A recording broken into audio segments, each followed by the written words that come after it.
건강보험 상식 제17강 희귀 난치질환 산정 특례를 확인해 보시기 바랍니다.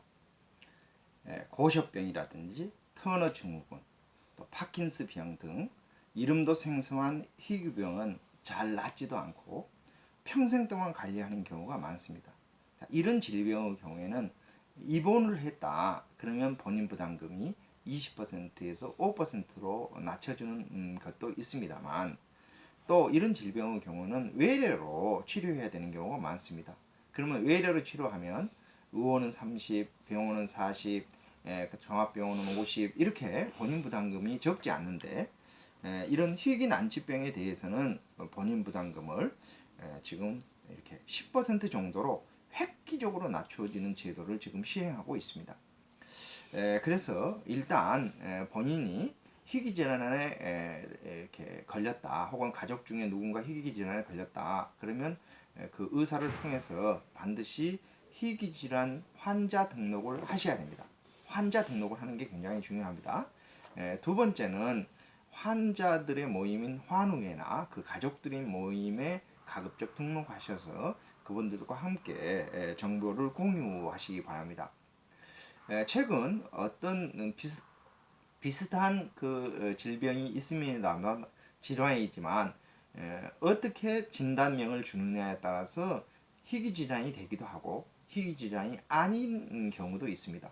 그럼 희귀질환이 되면 이런 서비스를 받게 되고, 희귀질환이 아니라고 진단이 되면 이런 서비스를 못 받게 되는 경우도 있습니다. 그래서 이제 많은 환자들이 희귀질환으로 등록해 달라고 요구하기도 하는데, 또 이 희귀질환이라는 것이 희귀하다는 것이기 때문에 환자 수가 몇 명 이상이다 그러면 처음에는 환자 수가 적을 때에는 희귀질환이라고 등록했다가도 환자가 많아지면 희귀질환에서 빼기도 합니다. 그러면 그동안 받았던 각종 혜택을 못 받게 되는 환자와 그 가족의 입장에서는 굉장히 억울하다고 또 안타깝다고 생각하지 않겠습니까?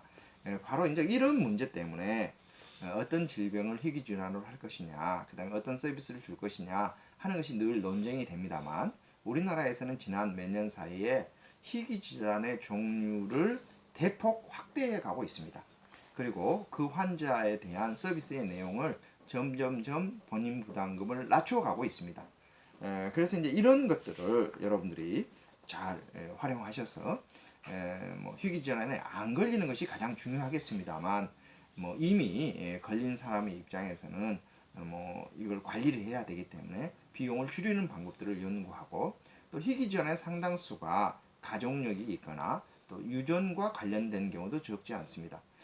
그래서 이제 이걸 예방하는 차원에서 지금은 이 태아 상태에 있을 때에도 점검을 해서 이렇게 희귀질환을 이렇게 확인할 수 있나 봅니다.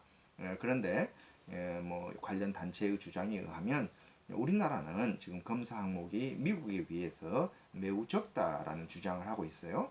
그래서 이제 결국은 이제 그런 검사 항목을 좀 늘려서 사전에 예방할 수 있거나 또 사전에 관리할 수 있는 것들이 있다라면 우리도 이제 그런 쪽으로 가야 되지 않을까 싶고, 역시 해당되는 사람들이 내 질병이 희귀질환인지 있다면 반드시 환자 등록을 하고, 환자 등록을 했으면 환우회 모임이나 가족 모임에 참여해서 그 비용을 좀 줄이는 방법들, 또 의료기관과 협력해서 가급적 희귀질환으로 계속 유지하는 방법들을 연구하시는 것이 중요하다는 것을 강조하고 싶습니다.